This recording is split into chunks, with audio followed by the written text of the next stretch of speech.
एक समय की बात है, एक गांव था। सायंकाल का समय था। सभी पक्षी अपने अपने घोंसले में जा रहे थे। तभी गांव की चार औरतें कुआं पर पानी भरने के लिए आईं और अपना अपना मटका भरकर बातें करने लगीं। इस पर पहली औरत बोली, अरे भगवान, मेरे जैसा लड़का सबको दे।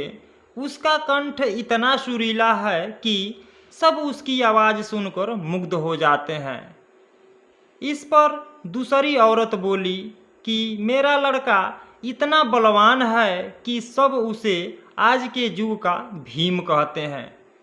इस पर तीसरी औरत कहाँ चुप रहती, वह बोली, अरे मेरा लड़का एक बार जो पढ़ लेता है वह उसको उसी समय कंठस्थ हो जाता है। यह सब बात सुनकर चौथी औरत कुछ नहीं बोली। इतने में दूसरी औरत ने कहा, अरे बहन, आपका भी तो एक लड़का है, ना आप उसके बारे में कुछ बोल रही हैं ना बोलना चाहती हैं।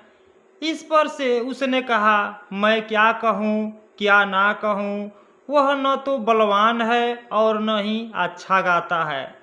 यह सुनकर चारों औरतों ने मटके उठाए और अपने गांव की ओर चल दी।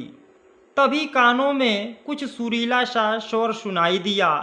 पहली ने कहा, देखा, मेरा पुत्र आ रहा है, वह कितना सुरीला गा रहा है। पर उसने अपनी माँ को नहीं देखा और उसके सामने से निकल गया।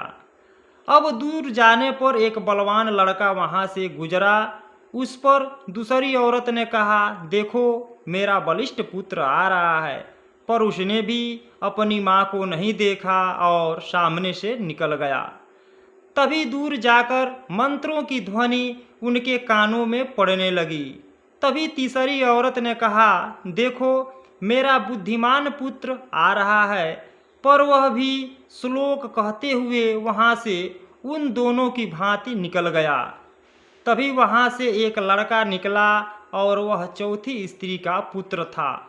वह अपनी माता के पास आया और माता के सर से पानी का घड़ा ले लिया और गांव की ओर निकल पड़ा। यह देख तीनों स्त्रियां चकित रह गईं, मानो उनको सांप सूंघ गया हो। वे तीनों उनको आश्चर्य से देखने लगीं। तभी वहाँ पर बैठी एक बुद्ध महिला ने कहा, देखो, इसको कहते हैं सच्चा हीरा। सबसे पहला और सबसे बड़ा ज्ञान संस्कार का होता है, जो किसी और से नहीं बल्कि स्वयं हमारे माता पिता से प्राप्त होता है। फिर भले ही हमारे माता पिता शिक्षित हो या न हो, यह ज्ञान उनके अलावा दुनिया का कोई भी व्यक्ति नहीं दे सकता है। यदि यह वीडियो पसंद आई हो तो इस चैनल को सपोर्ट करने का प्रयास कीजिएगा। तब तक के लिए धन्यवाद।